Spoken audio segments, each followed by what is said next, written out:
Hello guys, मैं अरविंद कुमार गोस्वामी आप सभी का हार्दिक स्वागत करता हूं। मैं आज आप लोगों को आईडीडी का जो पिछला चैप्टर चल रहा था हम लोग का एजुकेशनल असेसमेंट, शैक्षणिक आकलन, इसके बारे में पिछले दिनों हम चर्चा किए थे, जिसमें एफएससीपी एमआर के बारे में बताया गया था। उसका जांच हम कैसे करते हैं। आज इसी में हम लोग शिक्षण कार्यक्रम के लिए कार्यात्मक आकलन सूची, शिक्षण कार्यक्रम के लिए कार्यात्मक आकलन जांच सूची, इसके बारे में हम लोग डिस्कस करेंगे। Functional assessment checklist for programming, FSCP. ये जो एफएससीपी है, बौद्धिक दिव्यांग बच्चों का शैक्षणिक असेसमेंट में काफ़ी महत्वपूर्ण है, क्योंकि जब तक हम बच्चे का असेसमेंट नहीं करेंगे तब तक हम उसके लिए कोई प्रोग्राम नहीं बना सकते हैं। हमें पहले बच्चे का करेंट लेवल जानना होगा, और करेंट लेवल का हमें जानकारी कैसे मिलेगा? जब हम उसका असेसमेंट करेंगे। तो इसमें चेकलिस्ट होता है। उस चेकलिस्ट के माध्यम से हम उसके बुद्धि लब्धि, उसका बुद्धि लब्धि क्या है,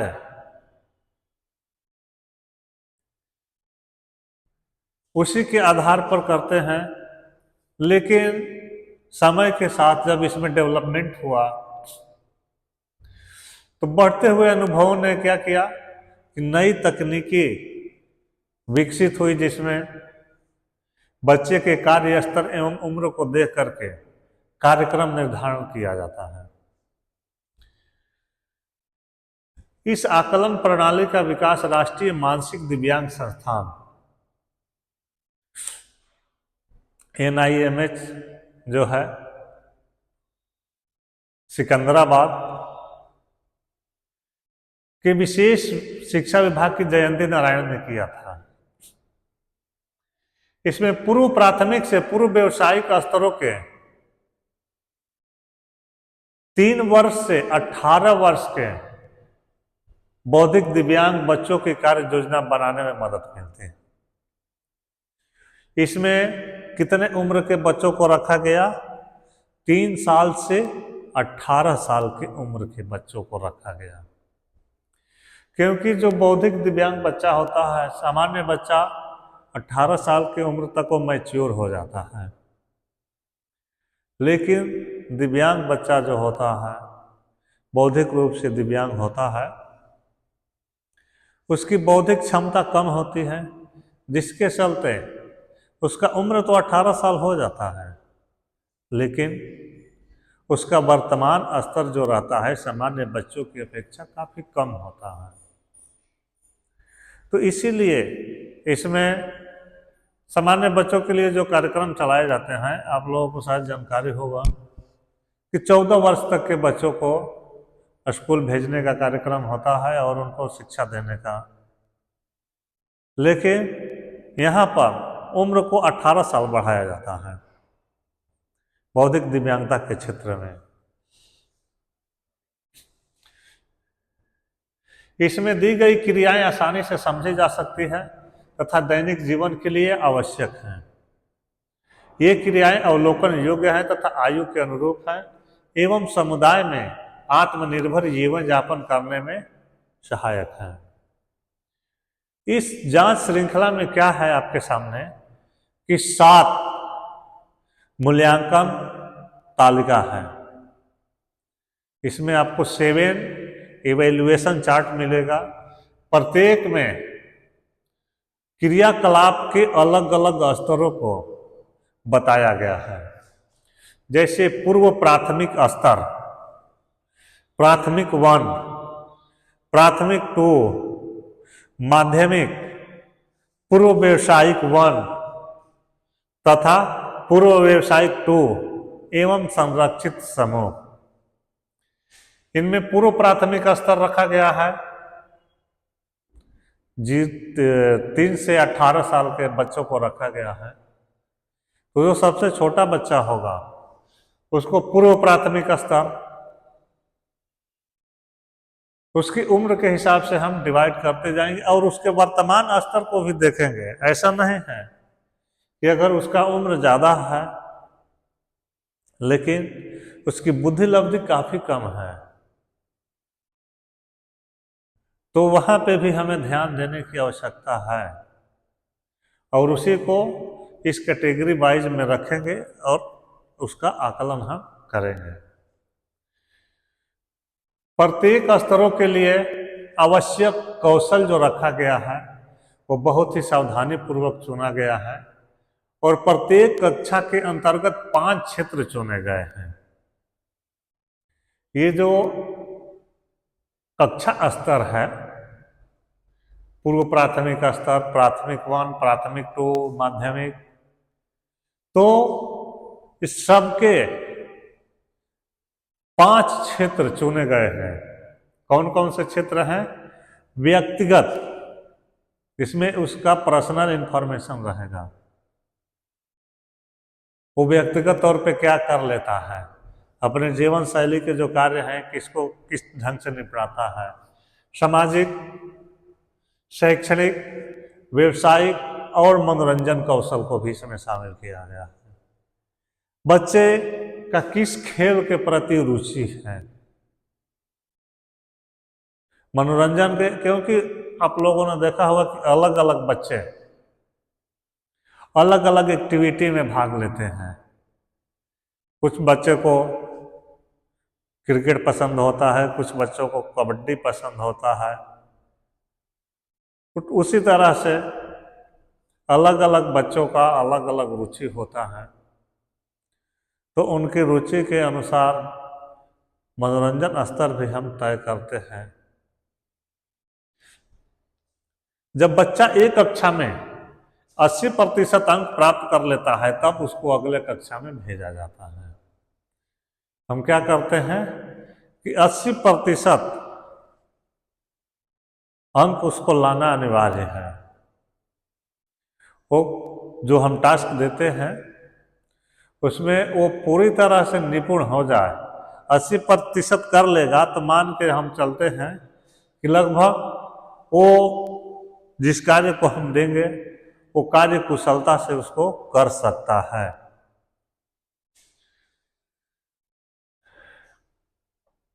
मूल्यांकन तालिका में विवरण को हम कैसे रखेंगे? प्लस का इंडिकेटर होगा।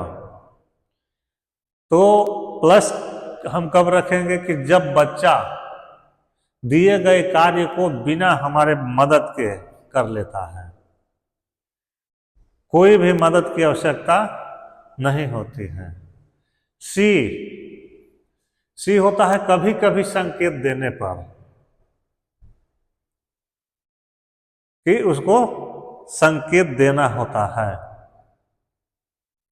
VP वर्बल प्रॉम्प्टिंग, मौखिक सहायता।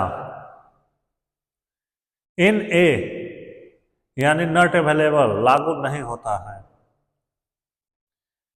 PP फिजिकल प्रॉम्प्टिंग, शारीरिक सहायता उसको देनी पड़ती है। M यानी कि मॉडलिंग, हम जब किसी कार्य को करके दिखाते हैं तो उसके आधार पर बच्चा कर लेता है तो उसको हम मॉडलिंग कहते हैं। तो M और डैश रखेंगे यानी कि ब्लैंक, बच्चा आइटम नहीं कर पाता है।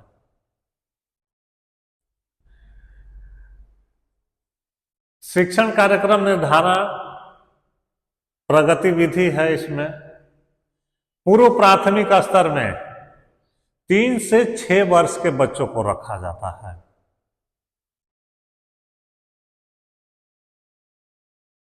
प्राथमिक में 7 से 10 वर्ष के बच्चों को रखा जाता है। प्राथमिक 2 में 9 से 14 वर्ष के बच्चों को रखा जाता है।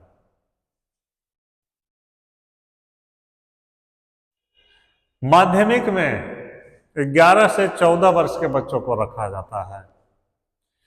पूर्व व्यावसायिक 1 में 15 से 18 वर्ष, पूर्व व्यावसायिक 2 में 15 से 18 वर्ष और व्यावसायिक प्रशिक्षण में 18 वर्ष के ऊपर।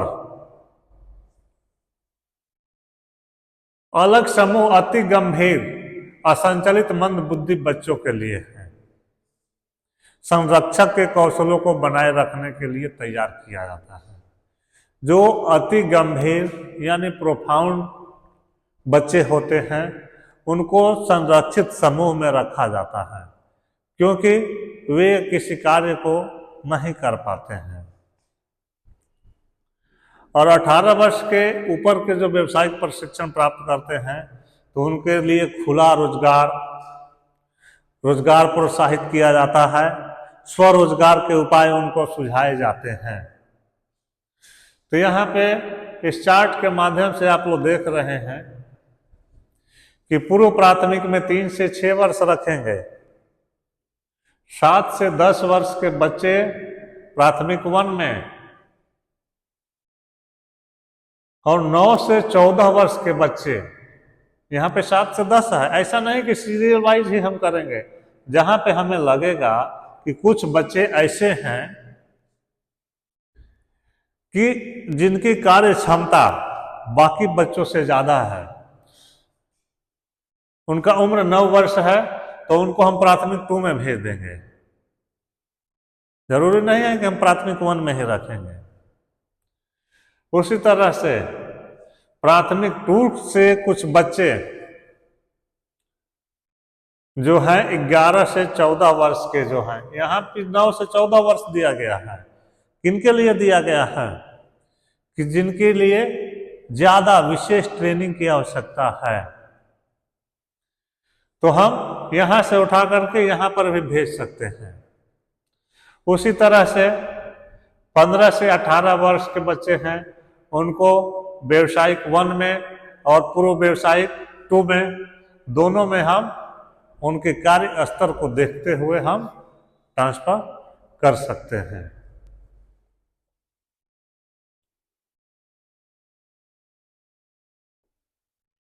तो ये चार्ट के अनुसार उसकी उम्र को देखते हुए हम इनको एक साथ रखते हैं कक्षाओं में। विद्यार्थियों का समूहीकरण।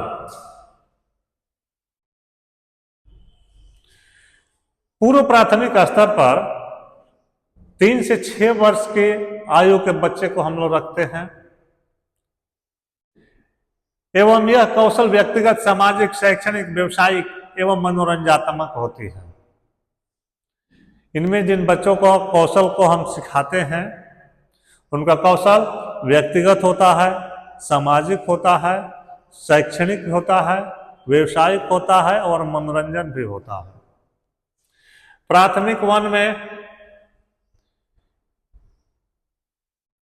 1 में प्रवेश पाने की उम्र लगभग 7 से 10 वर्ष आपको बताई गई है। पूर्व प्राथमिक स्तर पर निर्धारित कौशलों में 80% या अधिक सफलता जैसे ही जो छात्र प्राप्त कर लेते हैं उनको प्राथमिक 1 के लिए प्रोन्नत किया जाता है। प्राथमिक 2 में 8 वर्ष के बाद यदि छात्र पूर्व प्राथमिक स्तर पर निर्धारित कौशलों में 80% सफलता नहीं प्राप्त करता है तो उसे प्राथमिक 2 में प्रवेश दिया जाता है।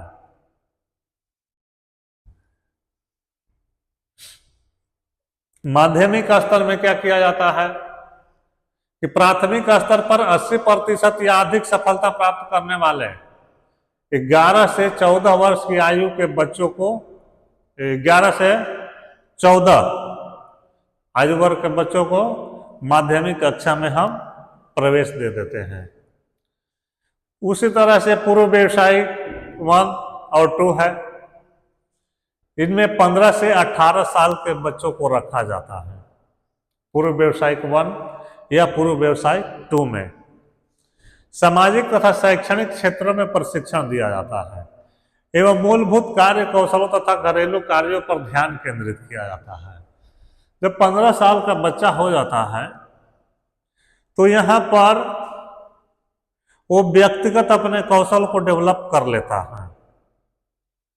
तो यहाँ पर सामाजिक कौशल और शैक्षणिक कौशल पे विशेष ध्यान हम देते हैं।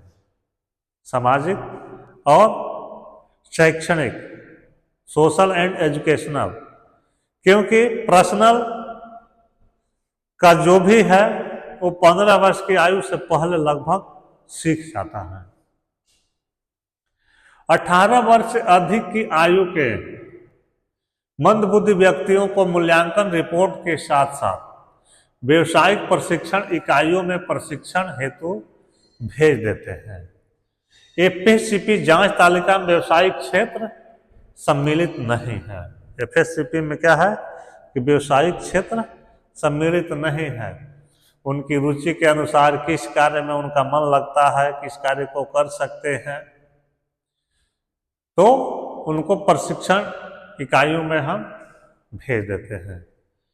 संरक्षित समूह में कौन बच्चे आते हैं, आपको हम पूर्व में अभी चर्चा कर चुके हैं कि अति अल्प योग्यता वाले बच्चे, इनको गंभीर दिव्यांगता के कारण आजीवन परिचर्या नर्सिंग केयर की आवश्यकता होती है।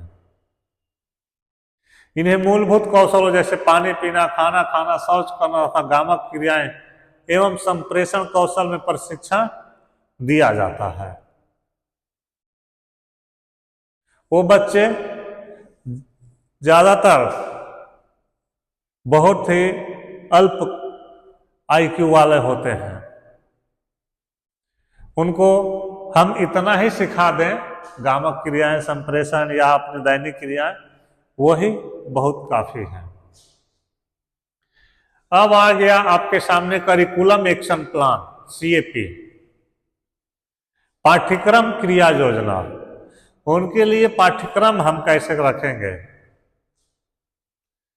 सीएपी में विकासात्मक कौशल के स्तर को ध्यान में रखते हुए दीर्घकालीन एवं लघुकालीन लक्ष्यों का चयन किया जाता है। इनमें वार्षिक रिपोर्ट को शिक्षक अभिभावकों के समक्ष चर्चा करता है। हमें वार्षिक रिपोर्ट तैयार करना होता है कि एक साल के अंदर में बच्चे का शैक्षणिक विकास कितना हुआ है। इसकी चर्चा हम उनके अभिभावकों, गार्जियन के साथ भी कर सकते हैं कि आपके बच्चे का प्रोग्रेस रिपोर्ट ये रहा। इनमें बच्चे के वर्तमान स्तर को आंकने हेतु शैक्षणिक आकलन का स्तर देखा जाता है। बच्चे का वर्तमान शैक्षणिक स्तर क्या है, कौशल स्तर में बच्चा क्या करता है, इसकी रिकॉर्ड हम रखेंगे। छात्रों के लघुकालीन एवं दीर्घकालीन लक्ष्य का नियोजन करना। उनके लिए हम 2 लक्ष्य रखेंगे। एक लक्ष्य होगा लघुकालीन, जो कम समय का होगा, और एक होगा दीर्घकालीन। इन दोनों लक्ष्य का हम सेटलमेंट करेंगे। आईईपी कार्यक्रम निर्धारण करना। आईईपी आप लोग जानते हैं, इंडिविजुअल एजुकेशनल प्रोग्राम का हम निर्धारण करेंगे। इन ऊपर में जो दिया हुआ है उनका वर्तमान शैक्षिक आकलन क्या है, कौशल स्तर क्या है, लघुकालीन दीर्घकालीन लक्ष्य क्या है, उसी के देखते हुए आईईपी तैयार किया जाएगा। किसी भी स्तर के बच्चों के लिए छात्र केंद्रित पाठ्यक्रम का विकास किया जाएगा। बच्चे का जो स्तर होगा उसको देखते हुए पाठ्यक्रम का विकास किया जाएगा। बच्चे का स्तर क्या है, बच्चे का क्या पढ़ाना है, इस सब का विवरण हम रिकॉर्ड में सावधानी पूर्वक रखेंगे, जो आगे चल करके बच्चे का जो शैक्षणिक प्रोग्राम होगा उसमें हमें काफी सहूलियत मिलेगी। पाठ्यक्रम क्रिया योजना को 3 स्तरों पर बनाया गया है। प्राथमिक 2 से 10 वर्ष, माध्यमिक 11 से 16 वर्ष और व्यावसायिक 17 और उससे अधिक। प्रत्येक स्तर में 4 घटक होते हैं। कौन कौन से? सीएपी, व्यक्तिगत अभिलेख प्रपत्र, वार्षिक रिपोर्ट फॉर्म और व्यवहारिक अवलोकन फॉर्म। इन 4 घटकों के आधार पे हम उसका पाठ्यक्रम तैयार करेंगे। प्राथमिक स्तर में क्या है कि इस स्तर के सीएपी फॉर्म को सोशलाइजेशन में कुल 35 आइटम है। भाषा में 63, सेल्फ हेल्प में 66 और कॉग्निटिव में 69 और गामक में 70 आइटम को रखा गया है।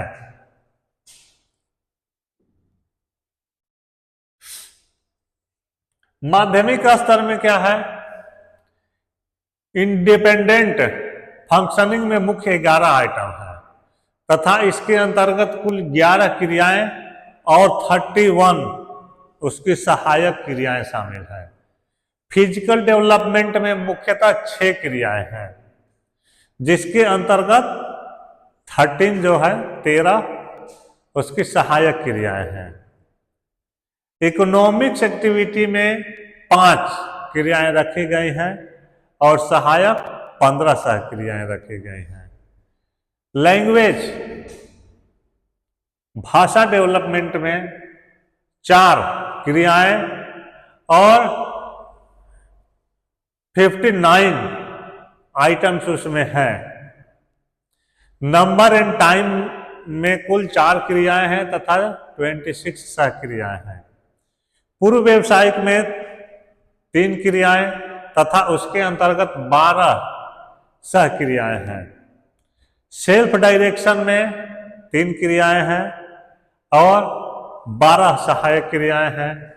रिस्पॉन्सिबिलिटी में 3 क्रियाएं तथा 14 सहक्रियाएं हैं। सोशलाइजेशन में 6 क्रियाएं तथा 19 सहक्रियाएं हैं। तो ये माध्यमिक स्तर में है। व्यावसायिक में क्या रखा गया है? सेल्फ हेल्प पर्सनल एक्टिविटी में 5 क्रियाएं हैं, 5 एक्टिविटी और 23 उसकी सहयोगी क्रियाएं हैं। सेल्फ हेल्प डोमेस्टिक में 4 क्रियाएं तथा 31 सहक्रियाएं हैं। सेल्फ हेल्प कम्युनिटी में 6 क्रियाएं तथा 29 सहक्रियाएं हैं। सोशल एकेडमिक में 10 क्रियाएं तथा 23 सहक्रियाएं हैं। रिस्पॉन्सिबिलिटी में 2 क्रियाएं तथा 14 सहक्रियाएं हैं।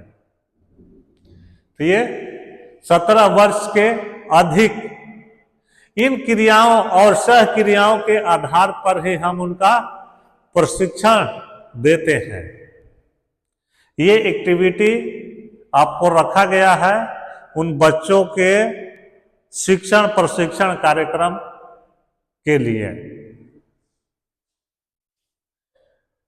अब है बेसिक एमआर,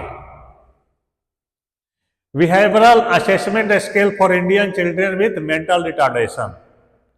इसको बेसिक एमआर कहा जाता है।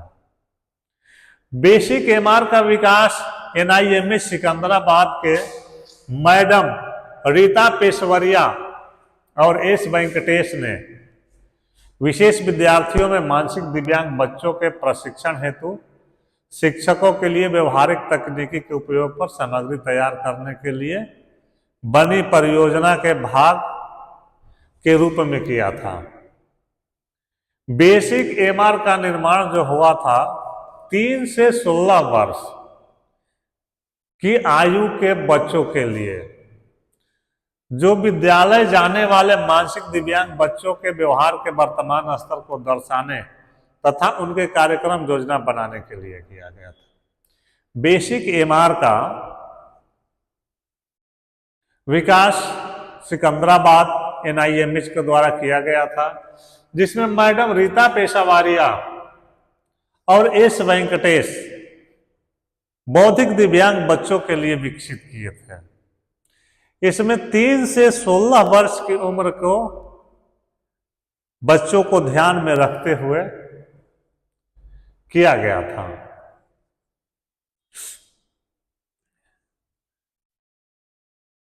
इनमें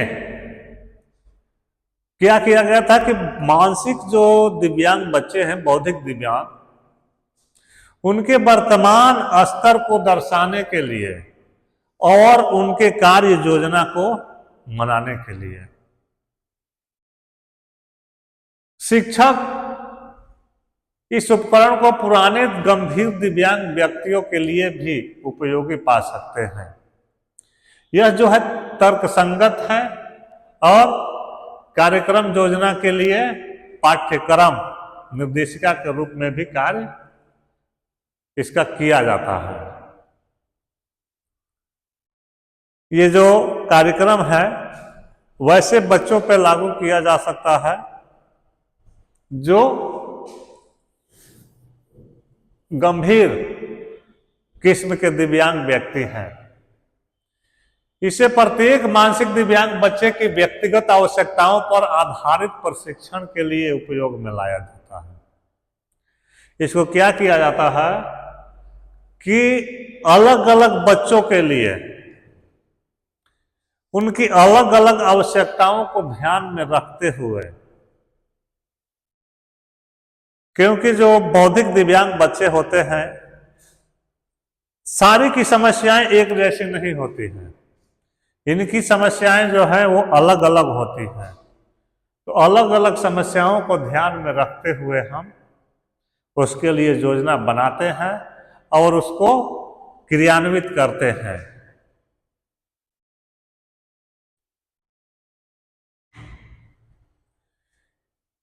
इसका विधि क्या है? इस उपकरण को 2 भागों में विभाजित किया गया है, बेसिक एमआर ए और बेसिक एमआर बी।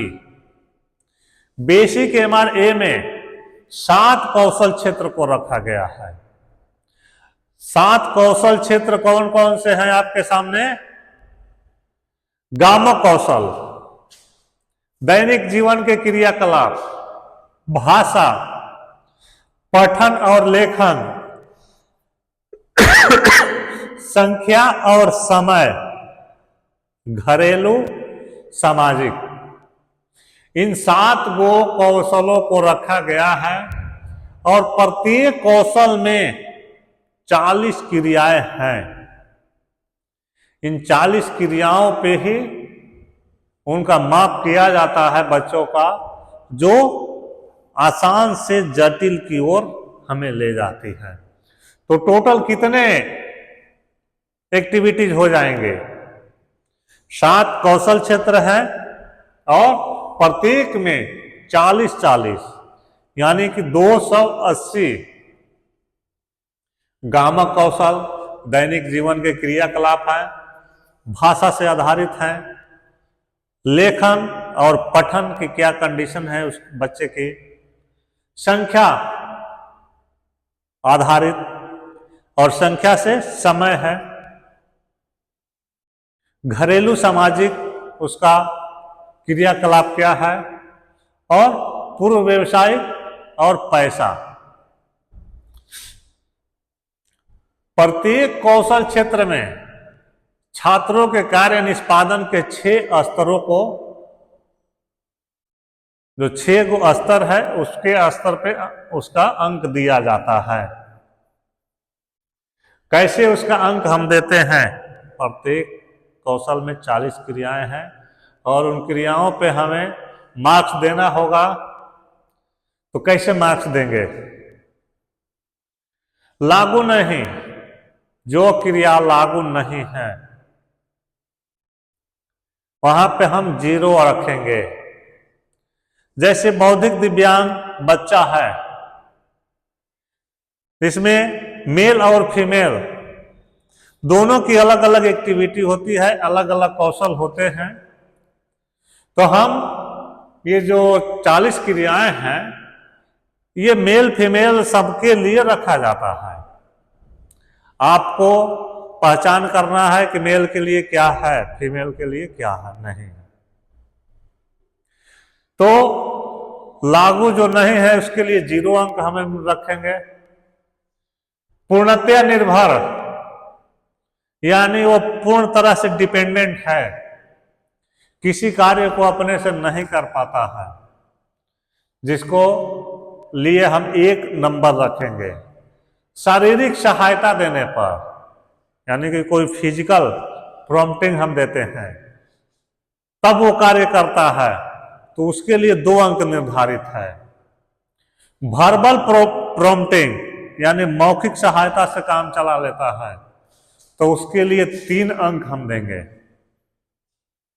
संकेत देने पर तो उसके लिए 4 अंक रखेंगे। और जिस कार्य को वो अपने से स्वयं कर लेता है उसके लिए हम सबसे अधिक और 5 नंबर उसको मिलेगा। तो ये बेसिक MRA है। बेसिक MRB में क्या है? इसके अंतर्गत समस्यात्मक व्यवहारों को 10 समूह में बांटा गया है। कौन कौन से समूह हैं? उनके समस्यात्मक व्यवहार, उनके साथ समस्या क्या है।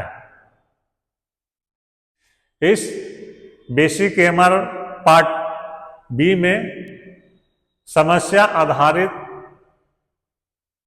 उसका जो व्यवहार है उसको 10 समूह में बांटा गया है। कुछ बच्चे जो होते हैं उग्र होते हैं, काफी वो अपना भी क्षति पहुंचाते हैं। उग्र व विनाशक व्यवहार, चिड़चिड़ापन, स्वयं घातक व्यवहार, दूसरों के साथ दुर्व्यवहार, पुनरावृत्ति व्यवहार, यानी एक ही कार्य को बार बार करेंगे, अनोखा व्यवहार, अति चंचलता, विद्रोही व्यवहार, असामाजिक व्यवहार और भय। ये 10 उनके समस्याएं हैं। तो बच्चा किस समस्या से ग्रसित है?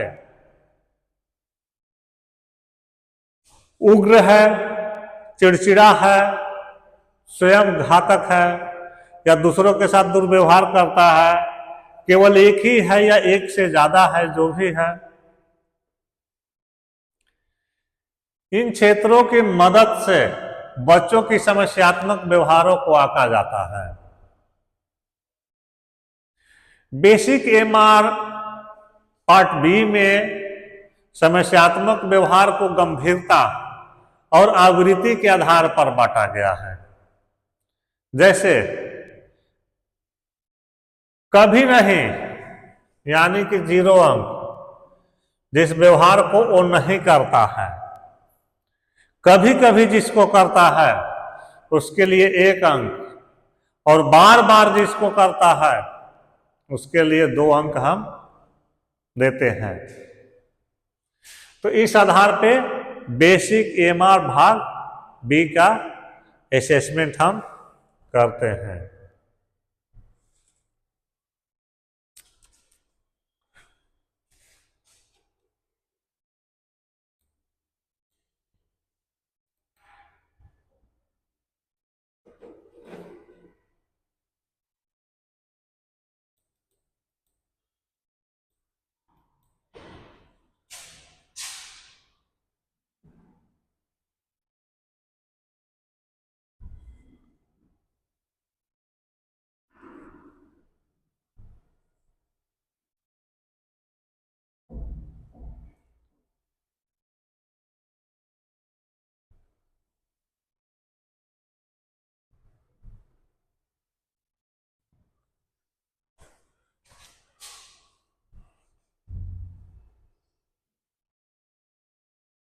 टेक्निकल इशू कुछ हो गया, इसके चलते थोड़ा प्रॉब्लम हो रहा है।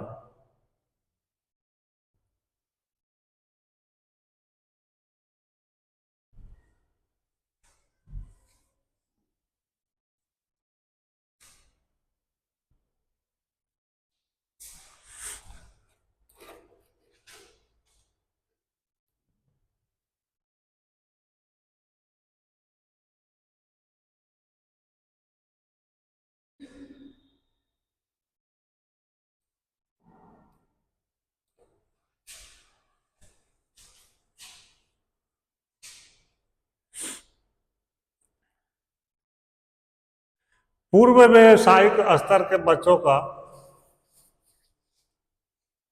शैक्षणिक आकलन कैसे किया जाता है? इसको VAPS, vocational assessment and programming system, इसको कहा जाता है। इसका प्रयोग 17 वर्ष के ऊपर के मानसिक मंद बच्चों पर किया जाता है। इसका प्रयोग जो किया जाता है वो 17 साल के ऊपर के बौद्धिक दिव्यांग बच्चे होते हैं। इससे व्यवसायिक तौर पर बच्चों के कार्य क्षमता को आंकने का कार्य किया जाता है और बच्चे का व्यवसायिक क्रियाकलाप क्या है उसका हम एनालिसिस करते हैं। किस कार्य को बच्चा सही ढंग से कर पाता है और उसमें रुचि रखता है। व्यवहारिक जांच, शिक्षण एवं मूल्यांकन का हमें इसमें पता चलता है। इसके द्वारा समुदाय में सुचारू रूप से काम ढूंढने, छांटे गए कार्य क्षेत्र में सूचना एकत्र करने तथा बच्चे का किस फील्ड में प्रशिक्षण की आवश्यकता है एवं उसके लिए संबंधित लक्ष्य हम क्या निर्धारित रखेंगे, इसको तैयार करने में हमें मदद मिलती है। व्यवसायिक कौशल के अंतर्गत 13 सूची है, जिनमें मूल्यांकन के अंतर्गत 8 कौशल क्षेत्र हैं तथा कार्य मूल्यांकन सूची में 10 कौशल बिंदु है। कार्य व्यवहार सूची में 5 क्रियाएं हैं। मोटे तौर पर व्यवसायिक आकलन एवं कार्यक्रम प्रपत्र के द्वारा मानसिक मंदित व्यवसाय योग्य बच्चों से संबंधित तथा व्यवसाय के लिए आवश्यक सूचनाएं एकत्र की जाती है, जिसमें उसका मूल्यांकन किया जाता है। वयस्क मंद बुद्धि व्यक्ति के लिए व्यवहार मूल्यांकन, जिसको हम कहते हैं basal MR, behavioural assessment scale, adult living children with mental retardation, BASAL, basal MR जिनको कहा जाता है। बेसल MR का डेवलपमेंट कौन किए थे? NIMH के मैडम रीता पेशावरिया, राहुल गांगुली, DK मिलोन, ये 3 लोगों ने मिलकर वयस्क मंद बुद्धि व्यक्ति के लिए उनका व्यवहार मूल्यांकन, बिहेवियरल, जैसे कि आपको ऊपर जो चार्ट है उसी के माध्यम से पता चलता है। बिहेवियरल यानी कि व्यवहारिक, उनका मूल्यांकन कैसे किया जाएगा, उनके लिए कार्य योजना हमें क्या बनानी होगी, कौन सी सामग्री तैयार करेंगे। बेसल MR का निर्माण जो है वयस्क मंद बुद्धि व्यक्ति की आयु के व्यवसायिक मानसिक दिव्यांग बच्चों के व्यवहार के वर्तमान स्तर को दर्शाने तथा उनके लिए कार्यक्रम योजना बनाने के लिए किया गया था। शिक्षक क्या करते हैं? इस उपकरण को जो एडल्ट मंदबुद्धि चाइल्ड हैं उनके लिए आकलन किया जाता है और कार्यक्रम योजना तैयार किया जाता है।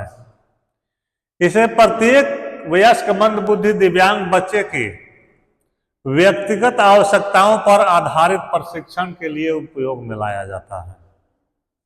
जो अलग अलग बौद्धिक दिव्यांग बच्चे हैं उनके लिए अलग अलग कार्य कौशल हैं, उनको ध्यान में रखते हुए इसको उपयोग में लाया जाता है।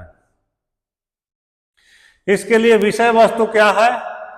बेसल MRA और बेसल MRB। इसके लिए भी 2 पार्ट बनाया गया है। पार्ट ए में 8 कौशल को रखा गया है और कुल कौशल क्षेत्र में 120 क्रियाएं हैं। 8 क्षेत्र को मिलाकर के 120 एक्टिविटी को रखा गया है, जिन्हें सरल से जटिल के क्रम में कौन कौन सी है? 8 कौशल।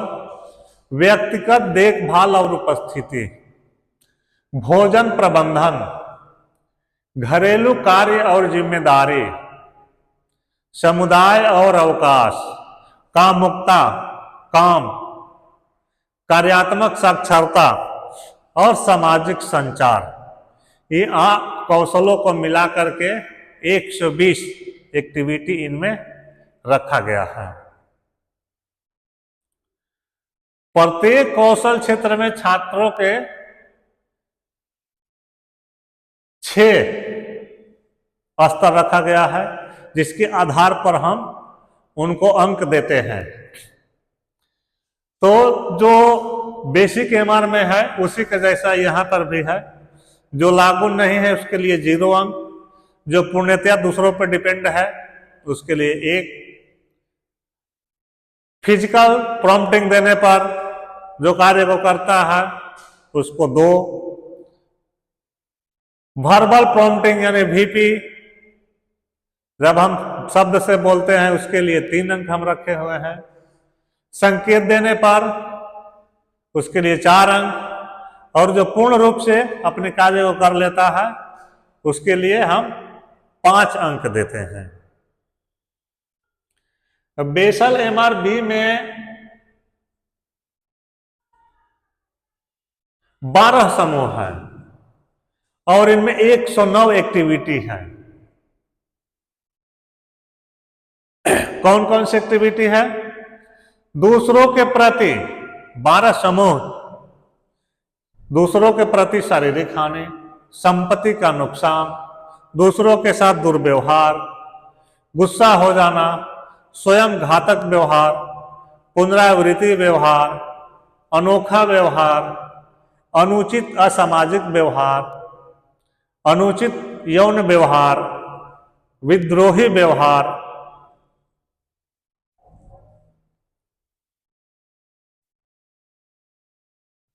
अति चंचलता और भय। यह 12 प्रकार के व्यवहारों को, जो समस्यात्मक व्यवहार है, इसको रखा गया है। और इसके लिए भी अंक कैसे दिया जाता है? जो कभी नहीं करता है उसके लिए 0 अंक, जो कभी कभी करता है उसके लिए 1 अंक, और बार बार जो करता है उसके लिए 2 अंक दिए जाते हैं। तो ये था बेसल MR। तो ये चैप्टर यहीं पे खत्म होता है। ये इस चैप्टर में आप लोग IDD जो बौद्धिक दिव्यांग बच्चे होते हैं उनका एजुकेशनल असेसमेंट कैसे किया जाता है, उसके मापदंड क्या हैं, कौन कौन है, इसके बारे में हम लोग चर्चा की है। हमें उम्मीद है कि आप लोग अच्छी तरह से इसको समझ गए होंगे, और कहीं पर कोई प्रॉब्लम होगा तो आप लोग पूछ सकते हैं। और इस चैप्टर से आधारित कम से कम कल अगला सेशन में हम 30 से 40 क्वेश्चन MCQ आपके सामने आएगा, जो इस चैप्टर से संबंधित होगा और काफ़ी इम्पोर्टेंट होगा। Thank you.